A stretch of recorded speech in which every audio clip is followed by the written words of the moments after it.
In this segment, we'll determine, is this tree worth saving? John, I don't even think this tree was planted intentionally here. It seems awfully close to the spruce, and it has a really weird growth habit. Is it worth saving? Well, this all depends, you know. If you want to have a tree like this cherry, you know, in your landscape, and you feel that, you know, it's something of value to you, then there's things you need to consider. First of all, get an identification on this tree so you understand how large and what the form is on this tree at maturity. If it is going to be too large for the space that you have available, the right move might be removing it altogether and then finding a tree of your liking to plant nearby that will coexist really well with this conical spruce tree. However, if you decide that you want to keep it, then there's some things that Tom will demonstrate we can do to clean it up a little bit and keep it in better shape.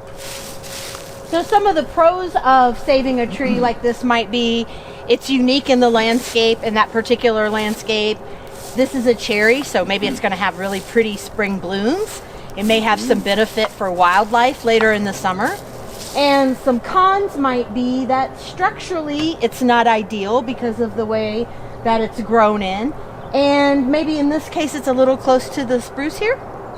Right. So yes, all of those values or benefits that you mentioned, Nicole, are things to consider. So let's assume that our homeowner does want to save this tree. Tom, where would you start? Okay, so I think we're going to maintain it as a two-stem tree because it has some interesting character for the yard. So our concerns really are going to be to create some separation between it and the spruce and to do some elevation.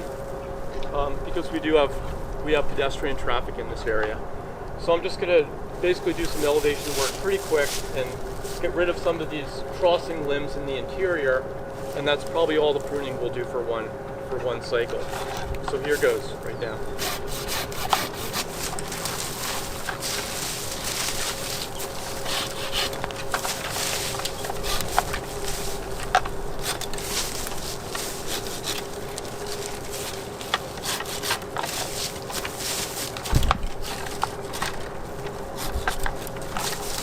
I'm supporting my cuts as I go to prevent tearing. And I have a very sharp saw. A really sharp tool makes all the difference in a cut like this, doesn't it? I can easily make 2-inch cuts without even trying very hard with these saws. And it's much safer than getting the chainsaw out. Okay.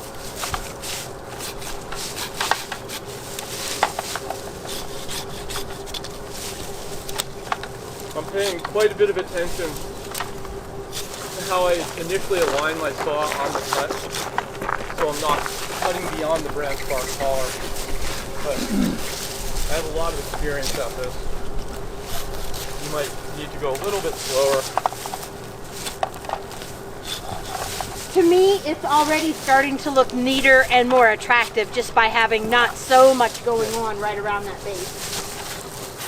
Yeah, just to add to that, Nicole, we do see that now what looked like a very large, tall shrub is taking on more of a tree form as Tom, completes removal of some of those lower branches.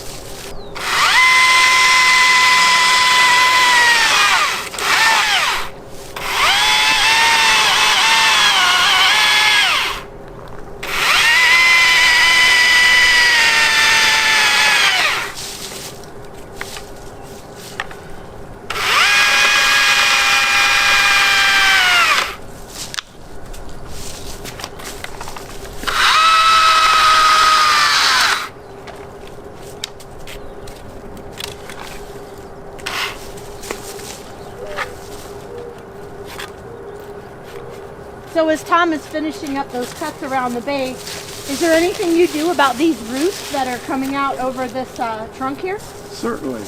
You know, when you saw Tom with the chainsaw there, he was being very careful not to nick the trunk or other branches with that sharp, fast rotating saw. I noticed that. But where we see some of those smaller roots that have actually grown over other roots, that can cause what's called root girdling or even trunk girdling.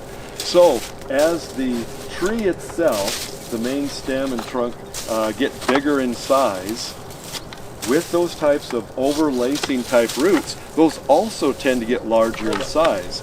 Pretty soon they're working against each other and constricting one another, cutting off good nutrient and water flow to one another, and can lead to the demise of that tree. So with I guess as a trained arborist, they can make very good decisions about which of those roots to take away to reduce that girdling root effect on the tree. Great. That way the tree will have a better chance to survive now that we've decided to save it. Yes, and it's certainly better to get them when they're small like they are now, rather than when they're much bigger and perhaps a little more necessary. So this is what we're talking about right here. And these are roots from the spruce tree. Right.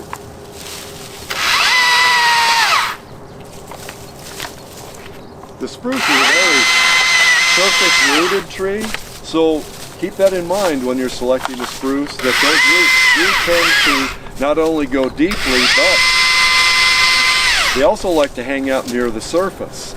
So they may spread and climb over the roots of other plants. So, making sure that spruce has plenty of room is very essential. And Tom is removing some of those spruce trees that have kind of grown over the cherry tree. Great. Well, I think we've done the best we can for this tree.